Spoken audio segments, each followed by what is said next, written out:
playing against your former club. Just what was that like? It was definitely weird. I think before the match, it felt the most weird, like just seeing them on the other side. And but once the game kicked off, at that point, it's a normal game, and I could care less. Obviously, I have a lot of love for that club. It gave me my start. It developed me as a player, and I love a lot of the people there. But today it was, they were on the other side, and it was about winning. So. What was your game plan? What was the game plan personally from the coaching staff to you to kind of get in the way, be disruptive? Yeah, it was just keep doing what you're doing. This game's no different. You don't have to make it any more personal than normal. You don't have to try to prove something that you don't necessarily have to. Just go be yourself and take the game as it comes. You don't have to force anything. No, it's been a lot in 2 weeks that you've been here. Coming in, Leagues Cup potential, that ends up ending, all the stuff with Georgie. I don't even know if you met the guy before you ultimately ended up leaving. And then, the switch to the 3-4-3. How have you kind of dealt with all that change in such a short period of time? Yeah, I think Chris and his staff have done an amazing job of keeping the principles the same regardless of what formation we're in. When I came, I would say the first week, me and him probably talked 3 hours one-on-one throughout the week. And he was just going over style of play and, what he wants from his center backs. And regardless if that's 3-4-3 or 4-3-3 or 4-4-2 or whatever it may be, the principles remain the same. And I think he's done a really good job of simplifying the game for me. As someone who's relatively new, how did you kind of process or see how the team kind of moved on given the Georgie situation? Yeah, obviously, even I know Georgie was an important player. I was here for the one Leagues Cup game that he was here, two, I don't remember, but obviously he was an important player to the team. But I think when that happens, when a player exits the group, two things can happen. You can either move apart, or you could come together. And I think this group's done an amazing job of coming together and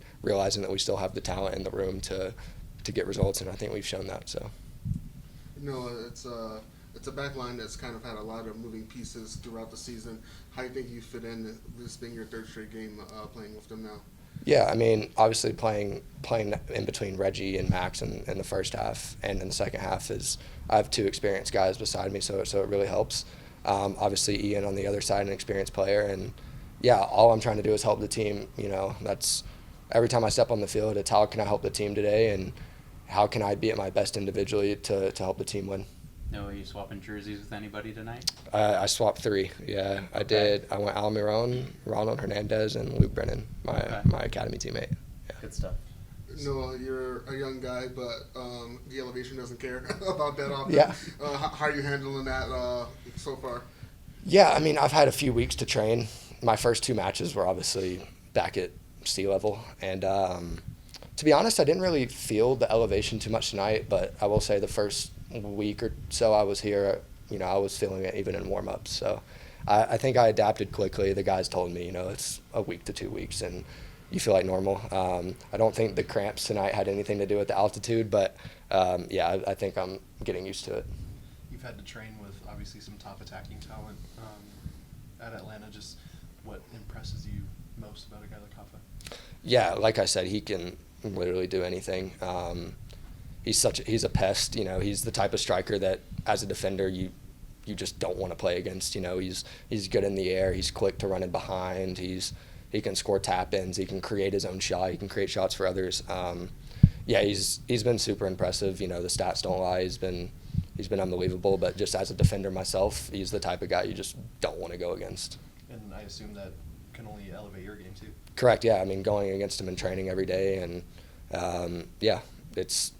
it's always a matchup, and it's something that every day you're just trying to get better.